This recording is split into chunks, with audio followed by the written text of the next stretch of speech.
we have to be nimble. We look at strategies and what those strategies are. And I think that the strategy from 20 years ago probably isn't going to work today. We're going to have to be nimble and be able to create new strategies on the fly. I think that, for, rural residents in all of Canada, we have to know that, we have people on this file. I think the premiers are doing a lot of work. This isn't something that they're shying away from. They're in meetings all day today. Last night, talked to Danielle Smith at the function, and it's, all hands on deck.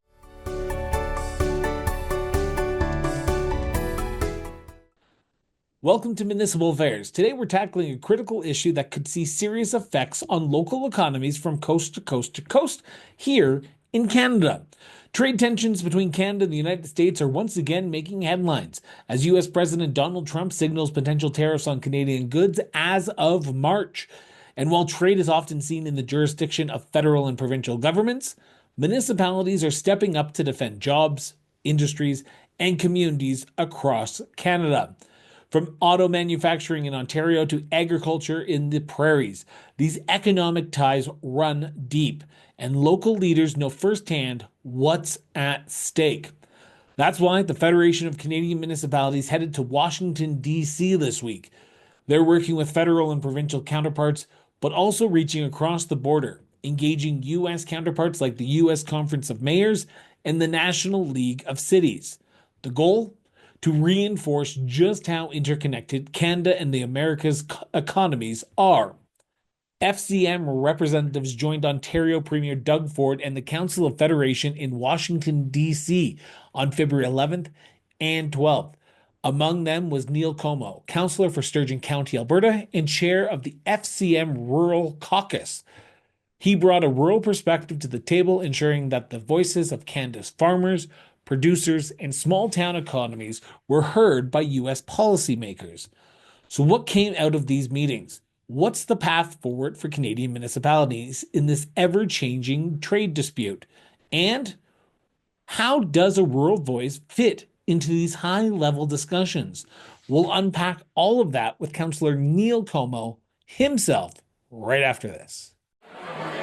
Across Canada, our cities, towns, villages, and rural communities are alive with stories waiting to be told. Stories of innovation and economic development, resilience in the face of the housing challenges, and the financial hurdles municipalities overcome every day.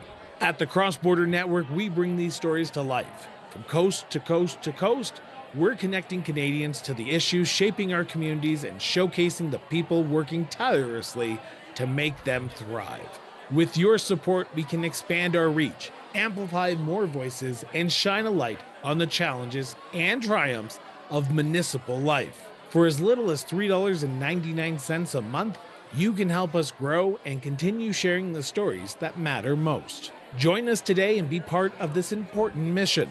Together, we can tell more stories, build stronger communities, and make a real difference. Support the Cross Border Network now. Visit www.crossborderinterviews.ca today. Councillor, thank you so much for sitting down with me. I know you are just out of your last meeting in Washington, D.C. You were held up due to weather, so thank you so much for taking time to do this interview. You, along with your FCM colleagues, were part of a delegation along with premiers across Canada to attend Washington, D.C. How did your participation come about for this delegation to Washington, D.C. around the trade tariffs that might be coming in March? Yeah, I mean, it was a fluid situation, actually, that just kind of came about. I was supposed to be actually in Fredericton right now for Sustainable Communities Conference and pivoted on the fly. They wanted to have a rural perspective come for these meetings as well. We had Rebecca Blythe, the president, was here. Carol Saab, the CEO, was here. And then, obviously, Josh Morgan, chair of Big City Mayor's Caucus as well. So the four of us were here to talk to different delegations about the trade impacts and what the tariff, I should say, impacts, not trade impacts, and how those will affect trade. So really to just provide a broad overview, I mean, we started today's Wednesday. We started last night, pardon me. Went to yesterday morning, went to Doug Ford's presentation that he had with the Chamber of Commerce, U.S. Chamber of Commerce. Listened to that, and I think Rebecca got interviewed a couple of times there.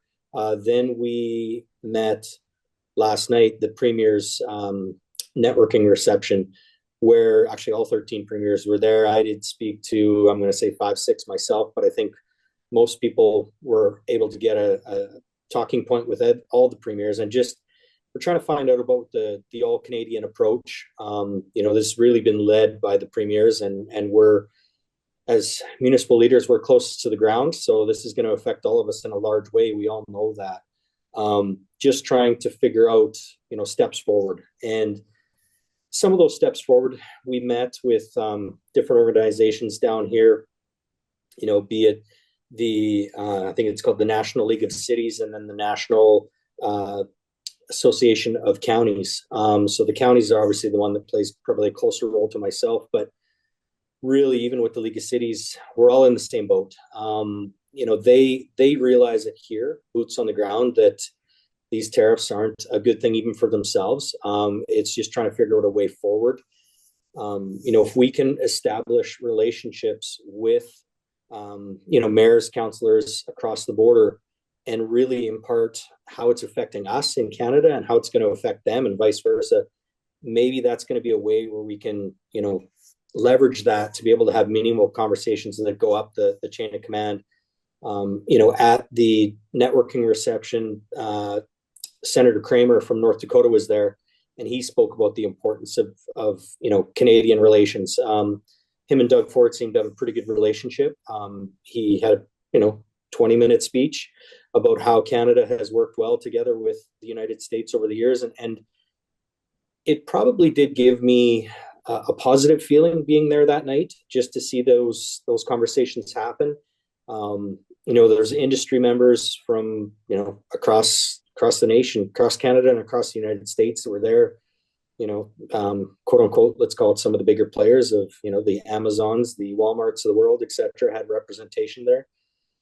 And just to try and figure out a way forward. I mean, that's what we're trying to do. And I think that if this has taught us anything, maybe our dialogue hasn't been as good as it should have been in the past, but we need to build those relationships. And that's, I think, what, as FCM representatives, that's what we're down here to do, truly, and are down here to do still, for that matter. Now, you brought the rural voice to Washington, D.C. as the FCM Rural Forum chair. Now, I had the pleasure last week to sit down with Bill Huber, acting president of SARM, Carl Westerland, the president of RMA, and we talked about how these trade tariffs would probably negatively impact more rural communities, especially in Western Canada, with resources, with agriculture. When you were speaking to stakeholders or even Canadian policymakers, did you get a sense that rural issues were on top of mind, or was it those larger big city issues that we are hearing from the steel or the aluminum or what's going on in Windsor? So, I mean, top of mind is steel and aluminum right now, obviously, because that's the newest one that just got dropped on us. But definitely, that was a focal point of conversation. Is from the energy industry to resources to agriculture. Obviously, housing is going to be a big one when we talk about softwood lumber, and costs are going to probably go up on things like that. I think that everyone realizes that we need to almost paint a bit of a narrative in how it is going to affect not only Canada, because we know some of those effects are going to come to us, but how it's going to affect them south of the border. I'm not going to say get them to understand it, because they do truly, but to be able to portray it up the ladder. There's one person at the helm right now that seems to be driving this. Obviously, we know his name, and if we can get someone to be able to portray that, whether it be a senator or anyone in that realm that has the touch point with them of how it's affecting Canada. I mean, largest trade partner with the United States, and not only Canada, but it's going to affect the American residents as well, U.S. residents, and they realize that. They know that. I mean, urban issues aside, that's we had meetings with, like, National League of Cities that's more urban focused, but at the same point in time, a lot of their issues are the same as what we have. We know that, obviously the GDP that comes out of Alberta, we're huge. And the effects that it's going to have on Alberta GDP is a massive way that's going to lead to issues within the whole country. So if we can soften that blow in some way, shape, or form, I mean, I'm hearing boots on the ground of businesses that are talking about back home in Canada, I should say, laying off up to 70% of their staff if these tariffs go through. That's a real tangible hit that is occurring or could occur, I should say. We're hearing businesses that are saying they're actually looking at relocating down to, as an example, let's say Texas. That's frightening when businesses are being impacted already with just the threat of tariffs and are already looking at different options out there. So we have to provide a way forward for our municipalities and for the rural residents of Canada that they're not going to be impacted directly. And I can't lie to you and say that I don't think they're going to be affected, because they will. I mean, that's just a fact of life if they go through, I should say. On that note, did you meet with any of your rural counterparts? Because I know you met with senators, you talked about the North Dakota senator, you had premiers and you had business leaders. Were there any, and I'm not sure if it's the equivalent, but I apologize my ignorance here, but were there any reeves or counselors that you got to meet who came from more rural communities down south that you were able to say, we're working on the same side of the page here, just let's try to focus our message? So I specifically did not meet any down here this trip. I Do you know want that to? 100%. Yes, 100%. That's what one part of this whole mission is to come down here, is to work with, the League of Cities and Association of Municipalities, or counties, I should say, down here, for us to make those relationships and make those connections where, from a, let's just call it an ag energy perspective, if I can connect with someone from North Dakota, let's say, or Montana for that matter, and we can make those connections to be able to see the impacts they're having, and we can tell them our story and how they can get it back up the chain of command there. So I know Josh Morgan and Rebecca Bly did meet with a mayor out of, I'm not even going to get which state it was. It doesn't matter. They met with this mayor, and yeah, it's top of mind that they know these impacts are coming, and they're open to it. We open invitation for us to attend their conferences, and for that, again, that's where we're going to meet boots on the ground, is to go to those conferences. So we're looking at one that we're looking at is actually March 1st to 4th, and that is going to be, I believe, actually back here in DC. Yeah, I think it was either Phoenix or DC that you're going to be going to next. So FCN has some staff going to the Phoenix one. I might be coming back here for the one in DC. That's yet to be determined. There will be some presence here in some way, shape, or form. We're looking at hopefully presenting to them, and as well as just, again, meeting people. The networking is going to be huge in getting us forward. So what do you bring back to Canada now? Because by the sounds of it, and I'm not trying to be the pessimist here and play a little bit devil's advocate, is there's a countdown clock going, and March is literally about 15 days away by the time potentially people listen to this or watch this. What's your message back to Canada now? Because we don't know if these tariffs are going to come in on March 1st or March 2nd or March 3rd, and the 30-day countdown is counting down quickly. Yeah, I think it's definitely a fluid conversation. I mean, it's like nothing we've ever handled before. Yeah. The softwood lumber 20-ish years ago, one of the FCM staff members was on that file and came up with some good solutions that they used back then that we might be able to utilize today. But it is an evolving file that, I mean, as you know, when it changes daily, we have to be nimble. We look at strategies and what those strategies are. And I think that the strategy from 20 years ago probably isn't going to work today. We're going to have to be nimble and be able to create new strategies on the fly. I think that, for, rural residents in all of Canada, we have to know that, we have people on this file. I think the premiers are doing a lot of work. This isn't something that they're shying away from. They're in meetings all day today. last night talked to Danielle Smith at the function, and it's all hands on deck. Her staff is down here trying to do that, and I think that all of those relationships that they have built, and this hasn't just happened in this last week, this has been happening for a while. We need to leverage all of those relationships to try and impart that this should not happen. I don't know if I can paint a rosy picture for you, Chris, because I don't think it's there yet. But Everything that we have heard so far in our dialogue from the people we've spoken with, this is a medium to long-term play. Like, this might be something that we're doing for the next 4 years. I hope not. Not that I don't mind making relationships and building more contacts. I hope that we're not dealing with tariffs for the next 4 years. I truly don't believe that should be the case, but there are a lot of people in Washington that really are unsure of the direction of where they're going right now. And I is think that from both sides of the party, from the Democrats yeah, and the Republicans you're meeting? yeah, yeah, yeah, both sides. Now, obviously, no Republican is going to tell you that on record, but they're saying in bated breath that this is interesting. We don't know what we're doing right now, kind of thing, right? I think that we need to work with both parties and try and figure this out, obviously, because if, let's say, there's a bill that comes about, there might be something that you need both parties to kind of work towards.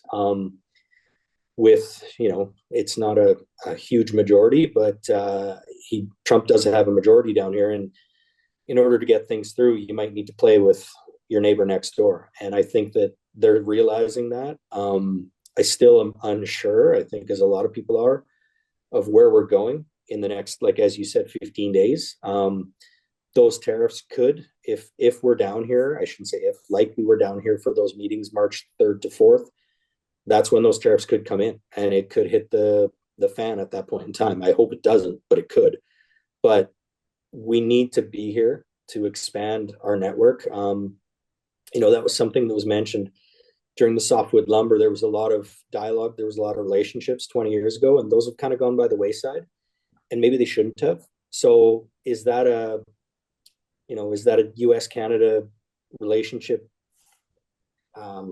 problem?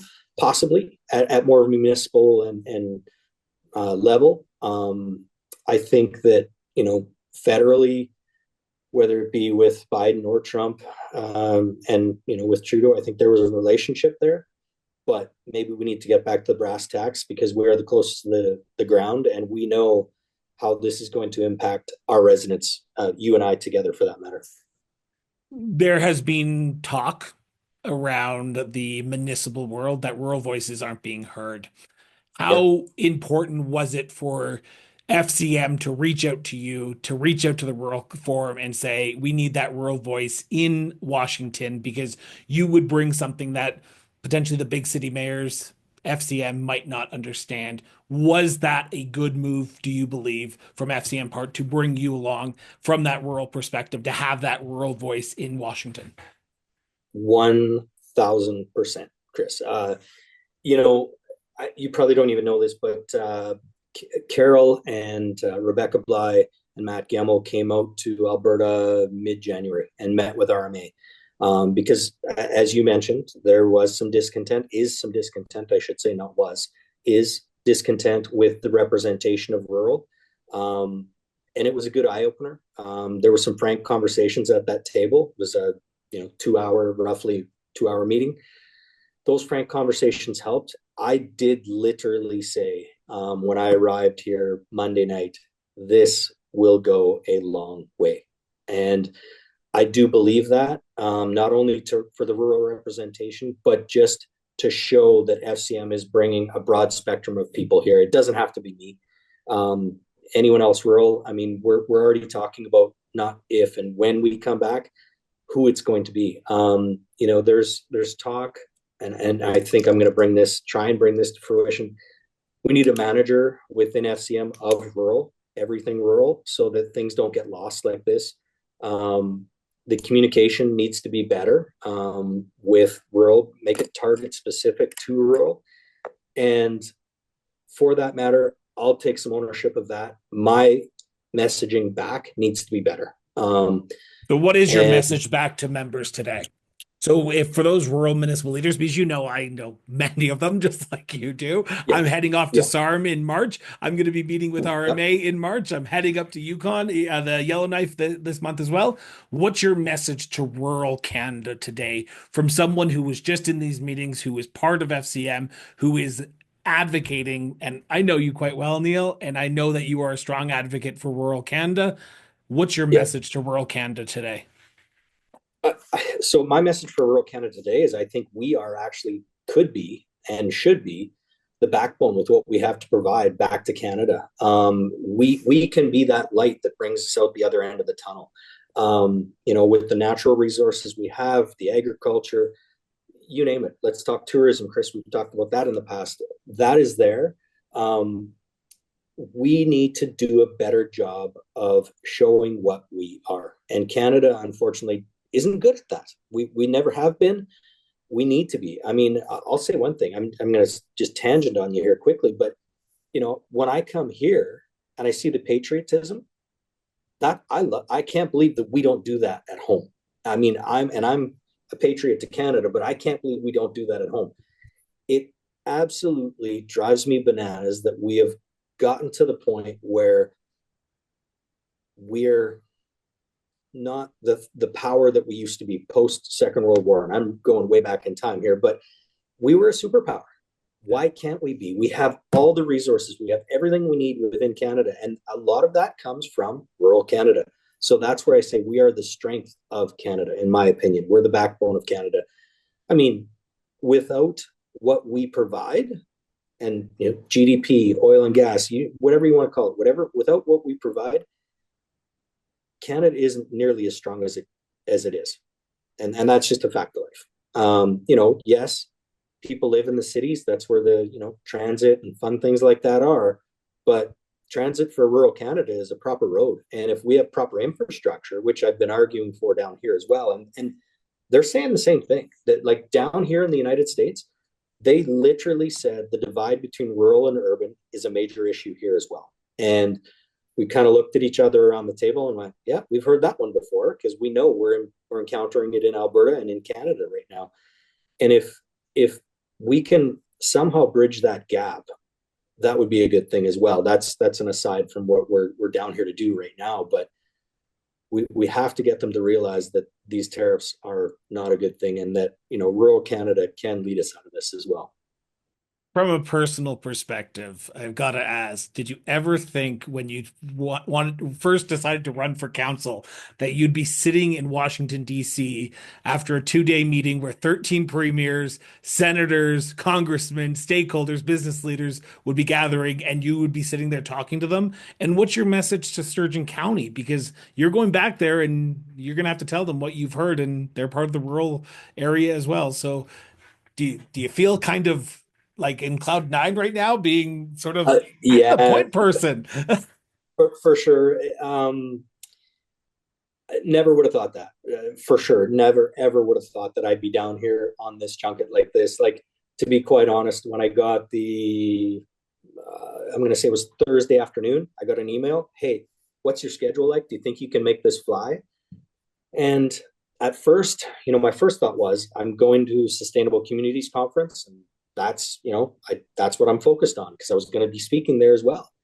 And then in my mind, I said, I'm not sure I can make it fly. Let me look into it. And then in my mind, I thought, I have to go to DC. Like, there's no doubt about it. I have to go to DC. That's not to sound rude, but it's way more important than what I was going to learn at Sustainable Communities. This is about Canada and our future right now, and the economy and trade.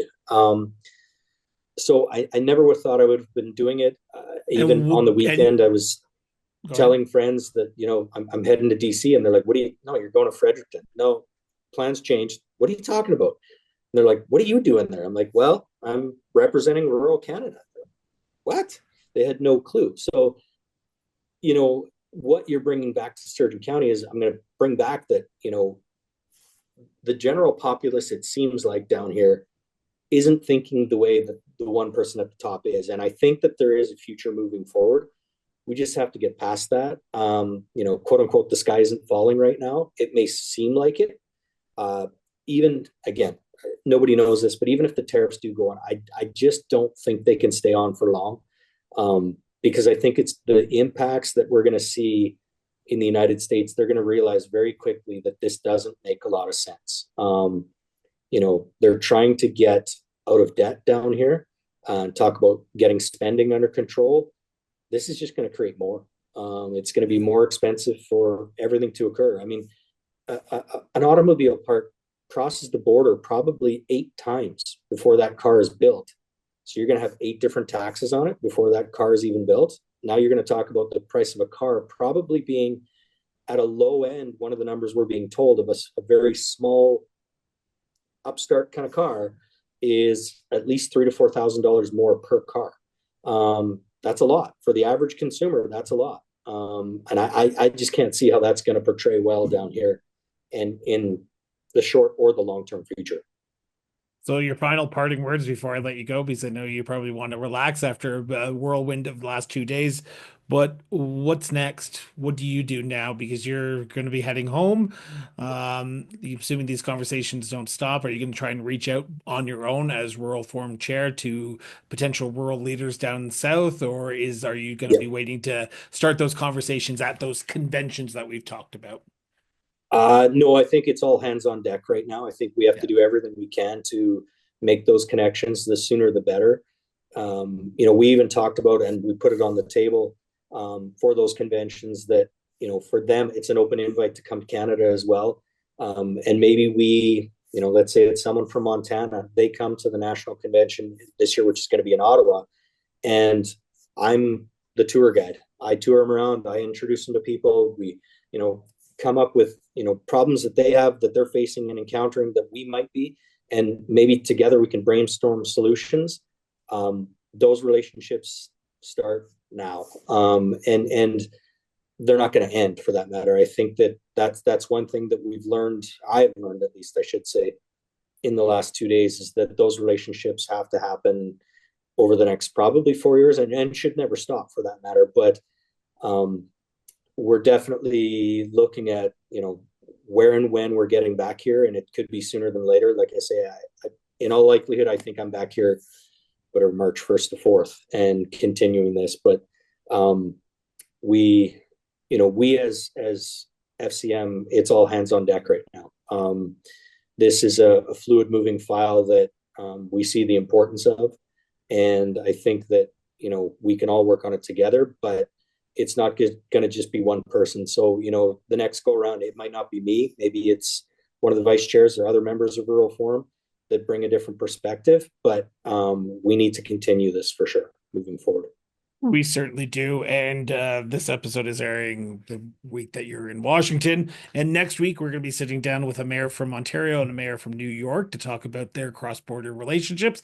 And then we're also here in Alberta. We're going to be sitting down with the economic development team in Lethbridge and economic development team in Grand Falls, Montana. And we're going to be talking about the cross-border economic development between the two great countries. So tune in for that. Neil, always a pleasure to sit down with you. Thank you so much for taking time out of your busy day and sitting down and talking about what you've learned and what the next steps are. Thank you so much. Yeah. Thank you, Chris. Take care.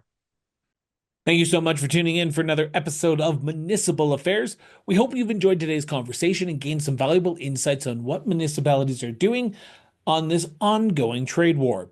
To stay in the loop with all of our latest episodes, don't forget to subscribe to the show on your favorite platform and follow us on social media at Cross Border Network. For even more content and learn more about the stories and people we feature on this show, visit us online at crossborderinterviews.ca. Your support means the world to us. So share this episode with your friends, your family members, and even your community, and help keep the conversation going. Until next time, stay informed, stay engaged, and we'll be back with a brand new episode of Municipal Affairs later on. Till then, everyone.